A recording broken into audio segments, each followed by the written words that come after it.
Hola, muy buenos días. Esto es Directo América de France 24. Muchísimas gracias por elegirnos una mañana más para estar informados. Yo soy Rosa Pérez Masdeu. Vamos con las noticias. Reaparecida en Oslo en su primera rueda de prensa después de meses en la clandestinidad, la Premio Nobel de la Paz justificó una eventual invasión estadounidense de Venezuela. María Corina Machado habría llegado a Noruega con ayuda de Washington mientras el ejército estadounidense asaltó un petrolero de Caracas. Los europeos aceptan que Ucrania debe ceder territorio a Rusia para terminar la guerra y mandan una propuesta pactada con Volodymyr Zelensky, eso sí, a Donald Trump. Mientras el Kremlin planteó al presidente estadounidense nuevas líneas rojas respecto a las garantías de seguridad para Kiev. Sigue la escalada de combates entre Tailandia y Camboya, que ha causado ya 19 muertos entre civiles y militares de ambos lados. Se espera que Donald Trump llame a los mandatarios implicados para volver a sofocar este conflicto territorial histórico sobre la demarcación de zonas sagradas.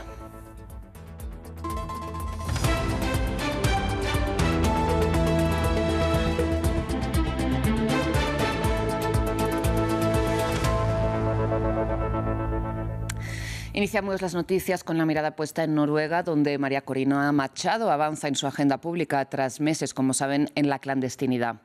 Bien, la Premio Nobel de la Paz da varias ruedas de prensa en Oslo. La primera fue junto al primer ministro noruego, que aseguró que su país ya está tomado por Rusia, Hezbollah y grupos criminales. Hablamos de que esto lo aseguró María Corina Machado, para no confundirnos, cuando se le preguntó por si apoyaría que Washington invadiera Venezuela.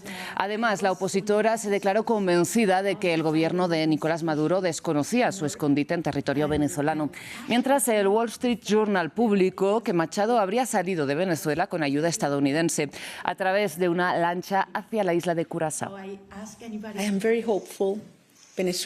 Tengo mucha esperanza en que Venezuela sea libre y que convirtamos a este país en un faro de esperanza y oportunidad para la democracia. Y acogeremos no solo a los venezolanos que se han visto obligados a huir, sino también a ciudadanos de todo el mundo que encontrarán refugio, como lo fue Venezuela hace décadas. Bien, y en paralelo, mientras María Corina Machado llegaba a la capital noruega, el Pentágono asaltaba un petrolero venezolano en el Caribe, con soldados estadounidenses descolgándose desde helicópteros que habrían salido del portaaviones más grande del mundo. Hablamos del USS Gerald Ford. Bien, el gobierno de Donald Trump asegura que fue utilizado este portaaviones para transportar petróleo entre Venezuela e Irán, pese a las sanciones internacionales. Pero según documentos de Caracas, el barco llevaba crudo a un importador cubano. En todo caso, el gobierno de Maduro denunció un acto de piratería internacional. Marta Moya tiene los detalles. Interceptación de un petrolero frente a las costas venezolanas. Como nueva medida de presión a Maduro, Estados Unidos informó el miércoles que había capturado un buque de petróleo sancionado de Venezuela e Irán. Una operación coordinada entre el FBI, el Departamento de Seguridad Nacional y la Guardia Costera con apoyo externo del ejército, y materializada con helicópteros operados desde el portaaviones USS Gerald Ford, según funcionarios estadounidenses. Durante varios años, el petrolero ha estado sancionado por Estados Unidos debido a su participación en una red ilícita de transporte de petróleo que apoya a organizaciones terroristas extranjeras. El grupo británico de gestión de riesgos marítimos Vanguard afirma que sería el petrolero Skipper, que habría salido del principal puerto de Venezuela a principios de diciembre después de cargar cerca de 2 millones de barriles de crudo pesado, la mitad pertenecientes a una importadora estatal cubana de petróleo, según documentos venezolanos. Esta acción fue denostada por el gobierno de Nicolás Maduro. La República Bolivariana de Venezuela denuncia y repudia enérgicamente lo que constituye un robo descarado y un acto de piratería internacional anunciado de manera pública por el presidente de los Estados Unidos, quien confesó el asalto de un petrolero en el Mar Caribe. En Caracas sostienen que la campaña militar de Washington busca derrocar al mandatario y tomar el control de las reservas petroleras de la nación caribeña. Desde Venezuela pedimos y exigimos cese el intervencionismo ilegal y brutal del gobierno de Estados Unidos en Venezuela y en América Latina. Mientras, según una encuesta de Reuters Ipsos publicada el miércoles, solo un tercio de los estadounidenses avala las operaciones en el Caribe y el Pacífico sin autorización judicial. Cambiamos de tema, hablamos ahora de la guerra en Ucrania. A continuación analizamos el escenario sobre el terreno, ¿no?, en medio de este impulso a las negociaciones de paz entre Kiev y Moscú. Para ello conectamos con nuestra enviada especial, con Catalina Gómez Ángel. Catalina, muy buenos días. Empecemos hablando, como decíamos, ¿no?, de la situación sobre el terreno, porque esta ha sido una nueva noche, ¿no?, de ataques cruzados. Sí, Rosa, buenos días. No es excepción. Esto pasa básicamente todas las noches, tanto Rusia enviando hacia Ucrania como Ucrania cada vez más drones hacia Moscú. Como se informó hoy desde allí, 287 drones fueron interceptados, 32 iban camino a Moscú, dejando temporalmente fuera de servicio los aeropuertos de Moscú, y también se tuvieron que desviar vuelos en San Petersburgo. Sin embargo, también hubo ataques hacia Ucrania, fueron 154, la mayoría de ellos fueron esos drones Shahid, pero también 3 misiles. Pero aquí lo importante es que siguen esos ataques contra la infraestructura energética, especialmente en la noche de ayer fue contra la región de Odessa, que hoy amaneció sin luz, como está gran parte del país. Seguimos con grandes cortes de electricidad aquí en la ciudad de Kiev.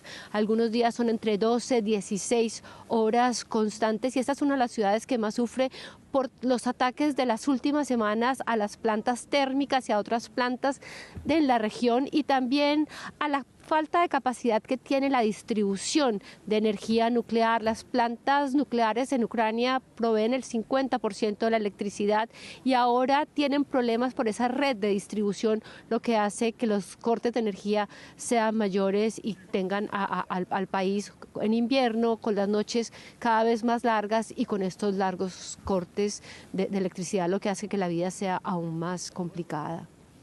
Catalina, y esta situación que nos describes determina y a la vez es determinada, ¿no?, por estas conversaciones diplomáticas. Hemos sabido en las últimas horas que el canciller alemán, hablamos de Friedrich Merz, declaró que han enviado a Estados Unidos una propuesta acordada con Volodymyr Zelensky de cesión de territorio ucraniano a Rusia, un punto, como sabemos, clave, ¿no?, para el avance de las negociaciones. Exactamente, ¿qué detalles conoces? Sí, es clave, realmente es uno de los puntos donde hay más diferencias y uno de los puntos que mayor estrés causa dentro de los ucranianos, sumado a esto que ya hablábamos anteriormente. Ellos aseguran, tanto los europeos como los ucranianos, que este es un momento crítico. Sin embargo, el presidente Zelensky, si bien reconoció que se había enviado esa propuesta o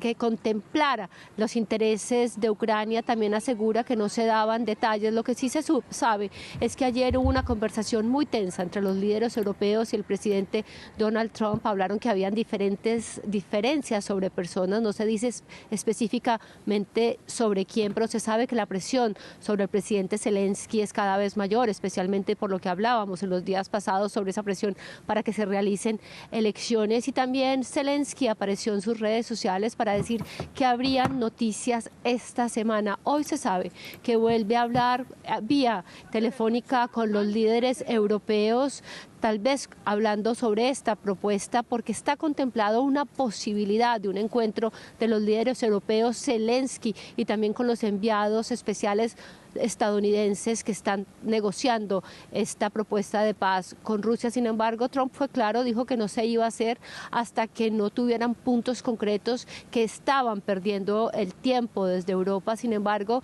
Zelensky deja claro que no hay una alternativa a la paz, pero sí tiene que haber una alternativa a esa posibilidad de que Rusia vuelva a invadir a Ucrania en un tiempos venideros. Catalina, pues muchísimas gracias una vez más por toda la información y el análisis. Iremos siguiendo, como no, contigo esta situación.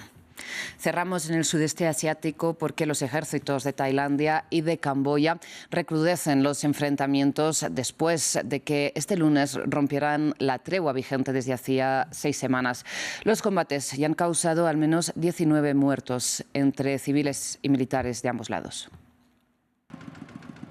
En el norte de Camboya, cerca de la frontera con Tailandia, cientos de personas acuden cada día para huir de los combates. Este padre de familia ha recorrido unos 100 kilómetros antes de encontrar refugio en este municipio. Lo más importante es tener que comer. Hemos traído comida solo para unos días, pero si los combates se prolongan, mi familia se quedará sin nada que comer. Más de medio millón de personas han evacuado las regiones fronterizas, escenario de intensos combates desde el domingo. Tailandia y Camboya se acusan mutuamente de haber reanudado las hostilidades. En estas imágenes difundidas por la Marina tailandesa se ve un ataque dirigido contra un edificio presentado como un centro de control de drones camboyano. Phnom Penh denuncia una violación del derecho internacional y advierte que el conflicto podría empeorar. Si no se toman medidas para pedir cuentas al ejército tailandés por sus acciones ilegales, la situación podría agravarse. Hoy el ejército tailandés invade Camboya. Mañana podría hacer lo mismo con otros países más débiles o más pequeños que él. Camboya y Tailandia llevan décadas disputándose porciones de territorio a lo largo de su frontera, heredadas del trazado colonial. Ambos países ya se habían enfrentado el pasado mes de julio, antes de firmar el 26 de octubre un acuerdo de alto el fuego bajo los auspicios de Washington, una tregua que solo duró 6 semanas. Gracias por su atención. Hasta aquí las noticias.